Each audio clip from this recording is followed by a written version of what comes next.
Hello नमस्कार दोस्तों, मैं ऋषभ आपके चैनल एजुकेशन फॉर ऑल में एक बार फिर से आपका स्वागत करता हूं। आज हम लोग जो बिहार एसएससी के लिए साइंस का प्रैक्टिस सेट कर रहे थे, इसका मैं अगला पार्ट लेकर के आ गया हूं, जिसमें हम लोगों को आज चौथा मॉडल प्रैक्टिस सेट साइंस का जो है वो करने वाले हैं डिटेल में एक्सप्लेनेशन के साथ। अगर आपने पिछला 3 वीडियो नहीं देखा है तो इसका प्लेलिस्ट बना हुआ है, आप जो है जाकर के देख सकते हैं। अगर आप बिहार एसएससी का जीके का प्रैक्टिस करना चाहते हैं तो उसका मैंने जो है वो 22 से 23 वीडियो जो है वो करवाया है, आप जो है जा करके देख सकते हैं। उसका भी जो है वो प्लेलिस्ट बना हुआ है। अगर आप एएलपी टेक्नीशियन का फॉर्म फिल किए हैं या फिर आप पॉलिटी हिस्ट्री पढ़ना चाहते हैं तो सभी का प्लेलिस्ट बना हुआ है, आप जो है जा करके देख सकते हैं। तो चलिए हम लोग जो है वो आज का पहला क्वेश्चन करते हैं। अगर आपको ये वीडियो पसंद आए तो वीडियो को लाइक कीजिएगा, अपने दोस्तों में शेयर कीजिएगा, और अभी तक चैनल को सब्सक्राइब नहीं किए हैं तो चैनल को सब्सक्राइब भी कर दिया कीजिएगा। तो चलिए आज का पहला क्वेश्चन है कि पदार्थ के संवेग और वेग के अनुपात से कौन सा भौतिक राशि जो है वो प्राप्त होता है। तो पदार्थ का संवेग जो होता है वो P बराबर mv होता है, और बोल रहा है कि वेलोसिटी से इसका अनुपात यानी कि डिवाइड करना है तो कौन सा राशि प्राप्त होगा। तो v और v यानी कि वेलोसिटी कट जाएगा तो द्रव्यमान आपका बचेगा। तो ऑप्शन नंबर सी जो है आपका सही आंसर हो जाएगा। वेलोसिटी का जो है वो एसआई मात्रक मीटर प्रति सेकंड होता है, त्वरण का मीटर प्रति सेकंड स्क्वायर होता है, बल का जो है वो न्यूटन होता है, आप ये याद रखिए। और द्रव्यमान जो है वो आपका केजी में मापा जाता है। द्रव्यमान जो है वो आपका कहीं किसी भी पिंड का जो द्रव्यमान होता है वो नहीं बदलता है, आप ये याद रखिएगा। चाहे वो आप पृथ्वी पर अगर आपका 60 केजी द्रव्यमान है तो चंद्रमा पर भी आपका 60 केजी ही द्रव्यमान रहेगा, लेकिन भार जो है वो बदल जाएगा। आप अगर एक पेन और पेपर लेकर के बैठे होंगे तो मैं जितना भी एक्स्ट्रा फैक्ट बतलाऊंगा आप जो है उसको जरूर से जरूर नोट कर लीजिएगा। अगला क्वेश्चन है कि बल गुणनफल होता है, यानी कि जो फोर्स होता है वो किसका गुणनफल होता है। तो F बराबर ma होता है, यानी कि द्रव्यमान इंटू एक्सेलरेशन, यानी कि ऑप्शन नंबर बी जो है आपका सही आंसर हो जाएगा। फोर्स का ऐसा यूनिट न्यूटन होता है, आप ये याद रखिएगा। और जो फोर्स का फॉर्मूला निकलता है वो आपके न्यूटन के द्वितीय लॉ से जो है वो निकलता है, आप ये भी याद रखिएगा। अगला क्वेश्चन है कि निम्नलिखित में से कौन सी राशि सदिश नहीं है। तो इनमें से कौन सा है जो कि सदिश नहीं है। क्या विस्थापन है, वेग है, आयतन है या फिर बल है। तो सदिश राशि वह राशि होते हैं जिसमें दिशा और परिणाम दोनों होता है, यानी कि सदिश को इंग्लिश में वेक्टर क्वांटिटी कहते हैं। वह क्वांटिटी जो कि जिसमें डायरेक्शन भी रहे और आपका मैग्नीट्यूड भी रहे उसको वेक्टर कहेंगे। स्केलर क्वांटिटी वह क्वांटिटी होता है जिसमें सिर्फ आपका मैग्नीट्यूड होता है, डायरेक्शन नहीं होता है। तो आपके जो सदिश राशि के उदाहरण हो जाएंगे वो आपका डिस्प्लेसमेंट हो जाएगा, वेलोसिटी हो जाएगा, बल हो जाएगा, लेकिन आयतन जो है वो इसका नहीं है। यह एक स्केलर क्वांटिटी है, आप ये याद रखिएगा। स्केलर क्वांटिटी में आपका डिस्टेंस आता है, स्पीड आता है, फिर उसके बाद तापमान आ जाएगा। ये सारी राशियाँ जो है वो आपके अदिश राशि हैं। 1 किलोमीटर दूरी का तात्पर्य क्या है। तो 1 किलोमीटर जो होता है वो 1000 मीटर के बराबर होता है, आप ये याद रखिएगा। तो ऑप्शन नंबर सी सही आंसर हो जाएगा। त्वरण ज्ञात करने का सही सूत्र कौन सा है। तो त्वरण ज्ञात करने का सही सूत्र जो है वो आपका a बराबर v माइनस यू बटा में t हो जाएगा। u जो है वो आपका v जो है आपका अंतिम वेलोसिटी है, u जो है वो इनिशियल है, और t जो है टाइम है, और a आपका एक्सेलरेशन है। और एक्सेलरेशन जो होता है इसका ऐसा यूनिट मीटर प्रति सेकंड होता है, आप ये याद रखिएगा। क्वेश्चन नंबर 56 है कि दो उत्तरोत्तर श्रृंग अथवा दो उत्तरोत्तर गर्त के बीच की दूरी को क्या कहा जाता है। तो दो उत्तरोत्तर श्रृंग और दो उत्तरोत्तर गर्त के बीच के दूरी को जो है आपके तरंगदैर्घ्य कहा जाता है, ऑप्शन नंबर बी। जैसे जो आपका तरंगदैर्घ्य होता है कुछ इस प्रकार से जो है वह जाता है, तो इन दोनों के बीच के दूरी और इन दोनों के बीच के दूरी को जो है वो तरंगदैर्घ्य कहा जाता है। अगला क्वेश्चन है कि निम्नलिखित में से किसमें ऋणात्मक आवेग होता है। तो जो आपका ऋणात्मक आवेश जो है वो कौन सा होता है। एक्स किरण पर होता है, अल्फा पर होता है, बीटा पर होता है या फिर गामा पर होता है। तो बीटा किरण पर जो है वो आपका निगेटिव होता है, अल्फा पर जो है वो पॉजिटिव होता है, गामा पर जो है वो कोई जो है वो चार्ज नहीं होता है, उदासीन होता है। और एक्स किरण जो होता है वो हड्डी जब टूट जाता है तो उसको जांच करने के लिए जो है वो एक्सरे हम लोग जो है वो करते हैं, आप ये याद रखिएगा। क्वेश्चन नंबर 58 है कि जिस तत्व के परमाणु में 2 प्रोटॉन 2 न्यूट्रॉन और 2 इलेक्ट्रॉन होते हैं उस तत्व का द्रव्यमान संख्या कितना हो जाएगा? तो 4 जो है वो द्रव्यमान संख्या हो जाएगा और वह हीलियम जो है आपका होता है।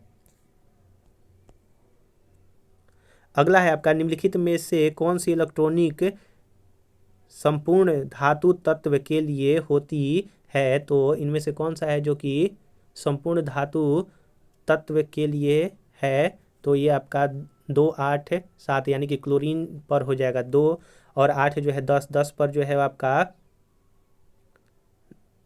नियोन गैस होता है जो कि आपका अक्रिय गैस से होता है। तो ऑप्शन नंबर बी जो है वो आपका सही आंसर हो जाएगा। अगर आपको वीडियो पसंद आ रहा होगा तो वीडियो को लाइक कीजिएगा, अपने दोस्तों में शेयर कीजिएगा और अभी तक चैनल को सब्सक्राइब नहीं किए हैं तो चैनल को सब्सक्राइब कर दिया कीजिएगा। क्वेश्चन नंबर 60 है कि तीसरे और चौथे समूह के ऑक्साइड का सामान्य गुण धर्म क्या है? तो तीसरे और चौथे ऑक्साइड का जो गुण धर्म है वो आपका बेसिक, एसिडिक और उभयधर्मी जो है वो आपका सभी है। तो ऑप्शन नंबर ए जो है आपका सही आंसर हो जाएगा।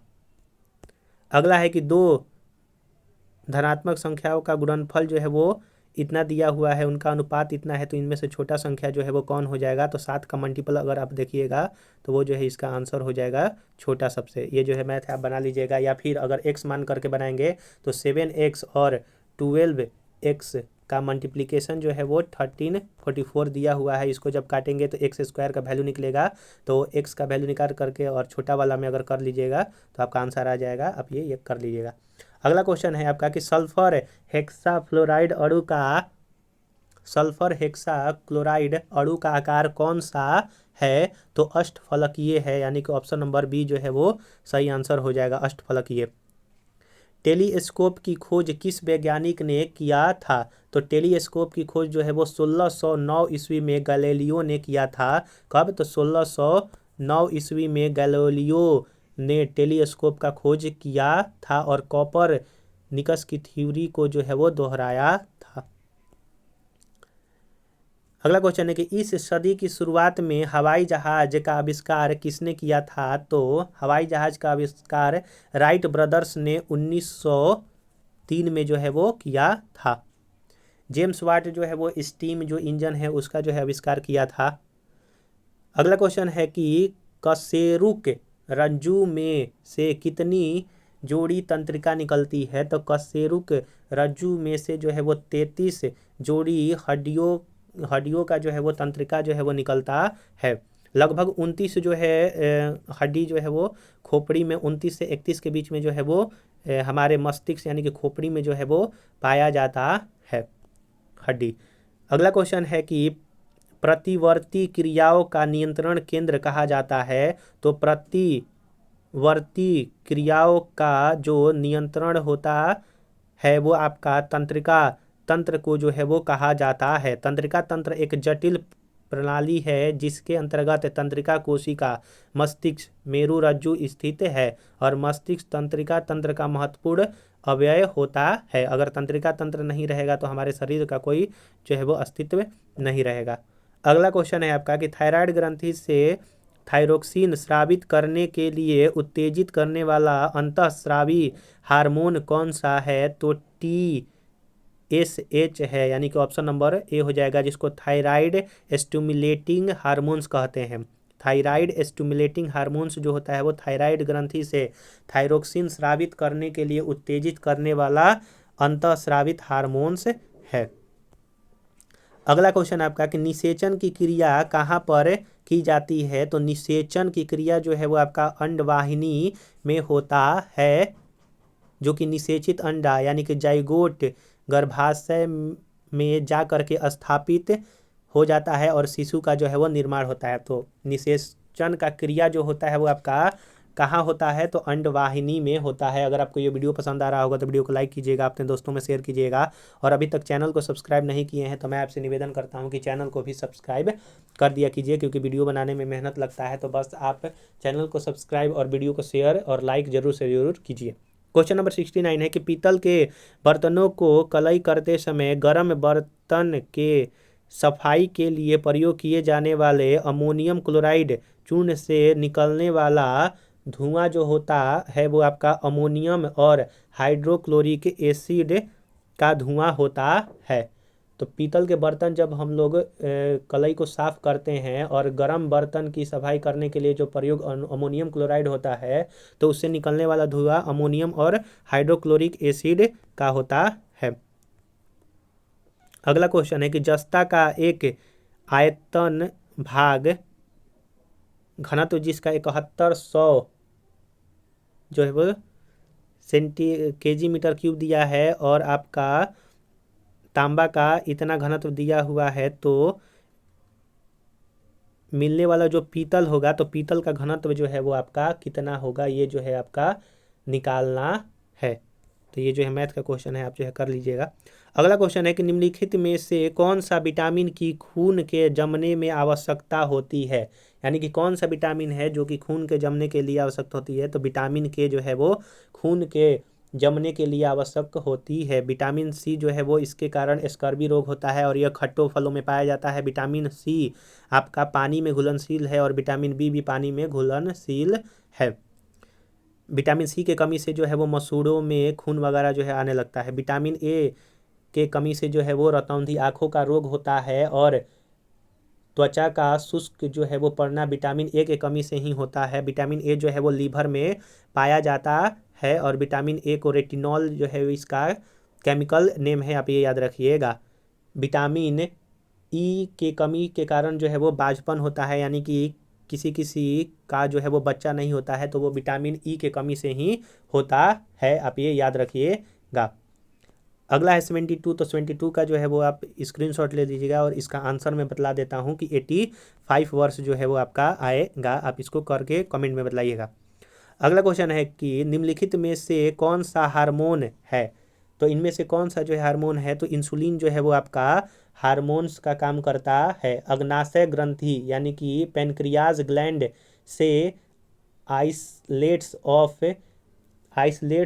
ऑफ लैंगरहेंस होता है, जिसकी बीटा कोशिका इंसुलिन हार्मोन्स का स्राव करती है। इंसुलिन की कमी से कौन सा रोग होता है, तो मधुमेह यानी कि डायबिटीज रोग हो जाता है।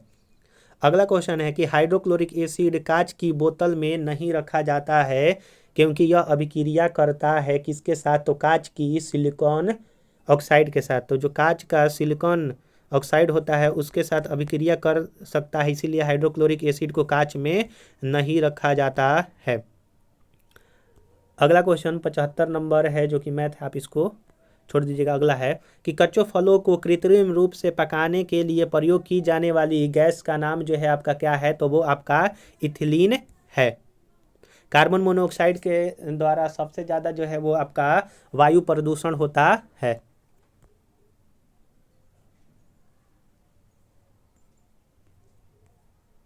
अगला है कि जस्ता से एक बर्तन पर विद्युत लेपन की विधि को जो है वो क्या कहा जाता, वह जो है विधि में क्या होता है।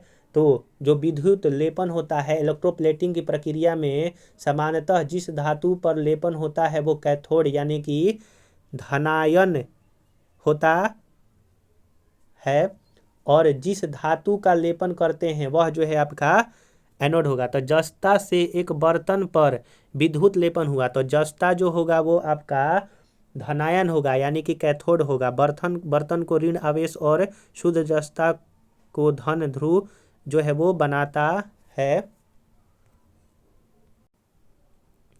तो इसका आंसर जो होगा ऑप्शन नंबर डी हो जाएगा कि बर्तन को धन ध्रुव और जस्ता को ऋण ध्रुव जो है वो बनाता है। तो ऑप्शन नंबर डी जो है आपका सही आंसर हो जाएगा। अगला क्वेश्चन है, ये जो है एलसीएम है कि दो संख्याओं का अंतर 10 है। यदि एलसीएम 120 है, एचसीएफ 10 है तो संख्याओं का योगफल कितना होगा, ये बतलाना है। और इसमें जो है आज का लास्ट क्वेश्चन है साइंस का कि शुष्क बर्फ क्या होता है, तो ठोस कार्बन डाइऑक्साइड को जो है वो शुष्क बर्फ कहा जाता है। तो ड्राई आइस किसको कहते हैं, तो सॉलिड कार्बन डाइऑक्साइड को जो है वो आपका कहते हैं शुष्क बर्फ। आशा करूँगा कि आपको ये सारा क्वेश्चन जो है वो समझ में आया होगा, अच्छा लगा होगा। अगर आपको ये वीडियो अच्छा लगा होगा तो वीडियो को लाइक कीजिएगा, अपने दोस्तों में शेयर कीजिएगा, और अभी तक चैनल को सब्सक्राइब नहीं किए हैं तो चैनल को सब्सक्राइब ही कर दिया कीजिएगा।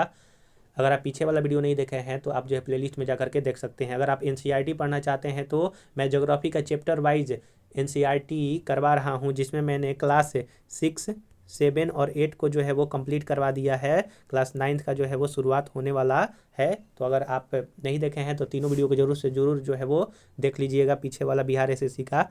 तो चलिए हम लोग जो है अगले वीडियो में मिलेंगे, तब तक के लिए नमस्कार।